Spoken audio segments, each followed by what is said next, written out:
Hi, my name is Irvin Domegani, and for my demonstration speech, I'll be showing you how to make music on your computer or computer beats, whatever you like to call it.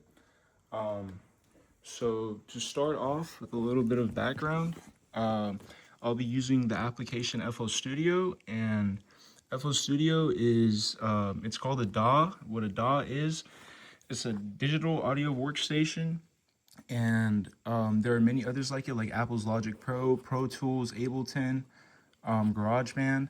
I personally prefer FL Studio the most because it's very beginning friendly, and after a couple weeks of practice, you get pretty used to the routine and what you need to do. So, starting off with my tutorial, I want to make a tutorial that's beginner friendly and correlates to people that are starting music production as a hobby, interest, whatever that may be. Um, because a lot of tutorials on YouTube and on the internet, they are very complicated, or they simply just don't know how to explain things in a way that would correlate to beginners. So my goal here is to do the opposite of that, is to help a beginner actually learn. And if anyone has an interest, I want to actually show them how to make a beat without making it over complicated process. So starting off, we are in the DAW FL Studio, and I'll be showing you how to lay down a simple synth pad with a lead on top of it, and a 808, a hi-hat, and a snare. So drums and melody. So we'll start off with the melody first, the pad.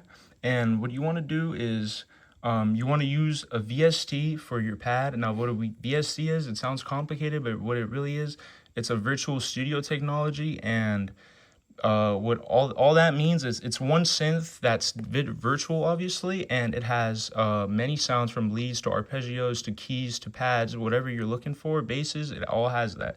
And I'm using a UHE Hive by UHE.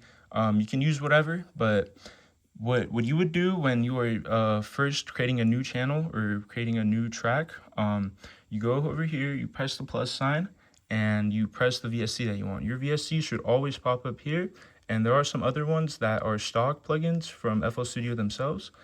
I'll be using Hive, obviously. I'm not gonna add it because I already have it here, but once you open it up, this is what you have. Now, this might look crazy and difficult, but it's a simple chord progression. And if you have problems with chord progressions, you can just go ask AI on Google, whatever you want, and it'll give it to you. So it's not that big of a problem. Now, I have this chord progression over here using half steps, using different chords, and I added some top melodies here to kind of added a little bit of substance. So you get something like. So that's my pad, and that's the progression basically that I'm doing. Very simple, but it's just for the sake of this tutorial so that it makes sense for people what they want to do.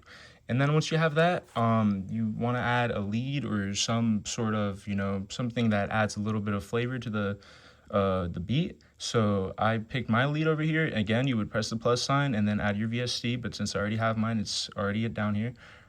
So yeah, once you have that, you go into the piano roll and you put down your lead. Now with leads, what you want to do is make a little repetitive lead.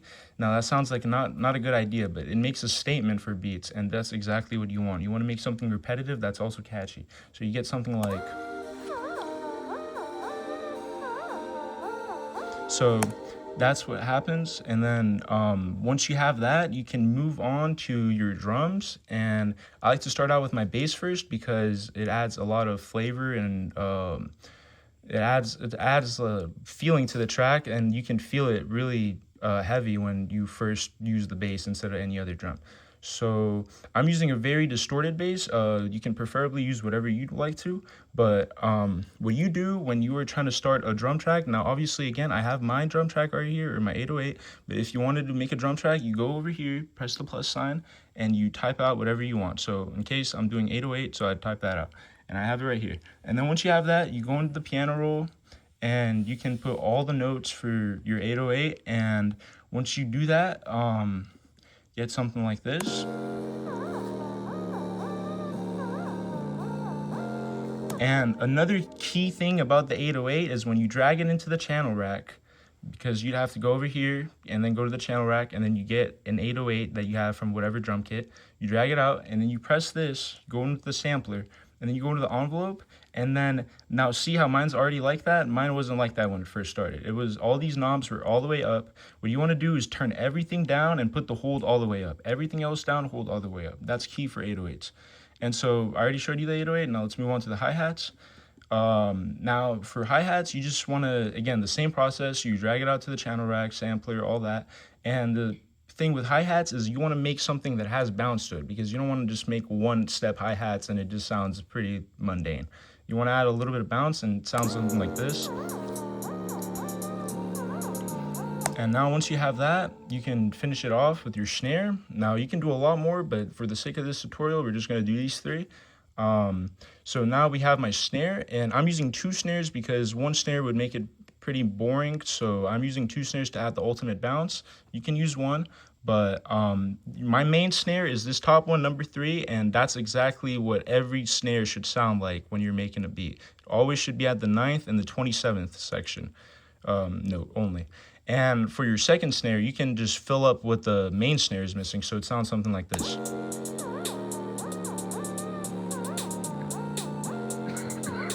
So that's the tutorial. That's how you make a beat on FL Studio. A very simple beat that has pads, that has a lead, that has bass, hi-hats, snares. It's a full beat.